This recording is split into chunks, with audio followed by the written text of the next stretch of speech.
I'm just being honest.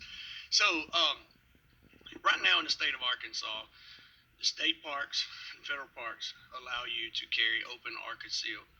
All this bill does is align the state law with those same statutes. That's all it does. There's been some issues brought to us about ULR playing baseball or a sport on a park ground. It's been brought to my attention that when they do that contract annually, they can stipulate in that contract to follow collegiate rules, which means they will not be able to tote during those games. So with that, I'd be happy to take any questions. Members, are there any questions? Hang on just a second. We need to check the sign-in sheet.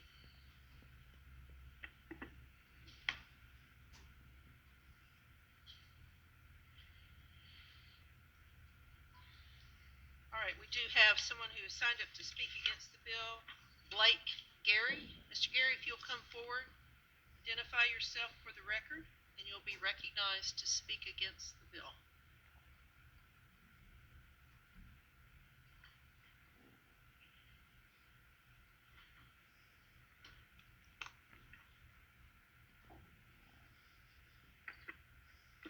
Thank you, Madam Chair.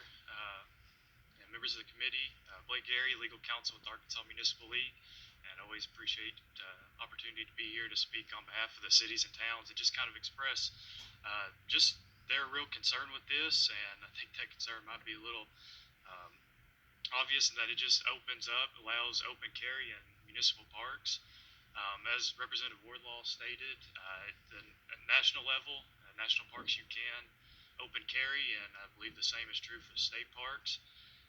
However, when we're looking at our municipal parks, national parks, Yellowstone, for example, it's 3,400 square miles. It traverses 3 states, the Smoky Mountains, traverses Tennessee and North Carolina. So there's consistency that needs to be had there, traversing multiple states and having it while being in the same park. I think the biggest park we have in the state of Arkansas is Burns Park at right about 1 square mile. Most of our parks consist of just flat grassland that you can see across. They just contain playgrounds, and those splash pads have become huge. And, this bill would allow open carry and possession of a firearm or deadly weapon, not only at municipal parks, and along with that includes baseball and softball complexes where kids are playing little leagues and families are there to watch them in that. Um, but I think that sums up my comments. That's the concern of the cities and towns, and I'd take any questions. Members, are there any questions for Mr. Gary? Seeing no questions, thank you, Mr. Gary, for your testimony today. Thank you, ma'am. The next individual we have to speak against the bill is Chief Keith Humphrey. Chief Humphrey, you're recognized to come forward, identify yourself, and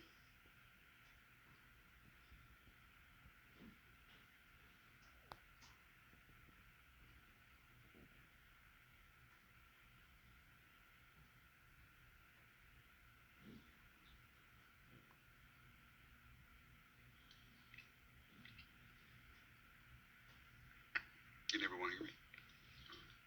Good afternoon, Chairman and members. I am Keith Humphrey. I'm the police chief for the city of Little Rock. Um, 34 years of law enforcement experience and nearly 14 of those as a law enforcement executive. And my concerns is that I just kind of want to paint a picture that families like to go to parks with their children. People like to go to parks to exercise, picnics, have a good time, relax. Same thing with ballparks. People want to go and they relax. They want to watch their kids play or they want to watch their teams play. They want to be in a position not to have to worry about any excessive gunplay. I get it. I understand that there's a big concern about protecting each other, self-defense. I get that.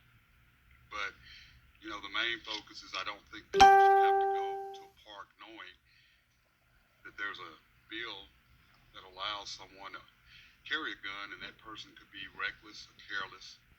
We don't know what that person's intent We already have enough people who have bad intent when they go to these locations, and so we don't need to have more guns if people's accessibility so this can occur. We want to make sure that, as a police chief, I want to make sure that our citizens go to a park. We've had 2 shootings in the last 2 weeks at parks. We had one where a sweet little 10-year-old girl was murdered, and we had an innocent person killed at another, shot at another park. Those were individuals that just had weapons. Those were weapons that had no business in that park. Those were weapons that, if they weren't there, if those individuals had not have been there, we possibly wouldn't be talking about a 10-year-old's death or a person who was injured. I'm all for Second Amendment. I truly believe that people do have a right, but I just believe there are certain locations that guns should not be. And I think that this bill is passed, I think it puts the citizens in more harm than not. Thank you. Members, are there any questions? Seeing no questions, thank you for your testimony today. We have no one else who has signed up to speak for or against the bill. Representative Wardlaw, you're recognized to close for your bill. Thank you, Madam Chair. So you heard it here today. It's already this way in state and federal parks. They confirmed that. The problem is we just passed a bill, Stand Your Ground, and in that bill it said you had to be lawfully present. So if you were at that park that night when this little girl was shot, you wouldn't have a way to protect yourself under the law today as a legal manner. Going forward, you would have that if this bill passed. That's the reason I'm here running this bill. He just said it. You need to relax. That's true. You need to relax. You need to feel safe. You can't feel safe there today. He just testified to 2 people getting shot in a park. He just told you it's happening. And there's no way to protect yourself in those parks today. No way.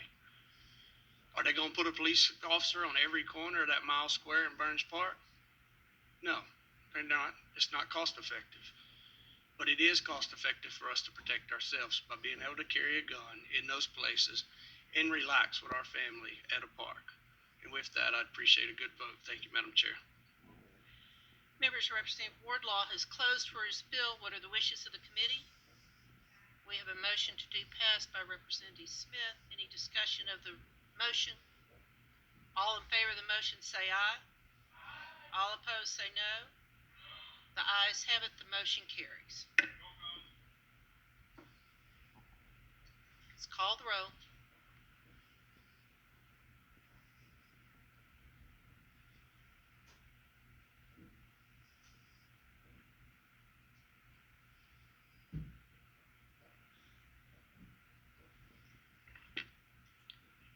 Representative Ferguson. Representative Ferguson. Representative Ferguson is not voting. Representative Flowers.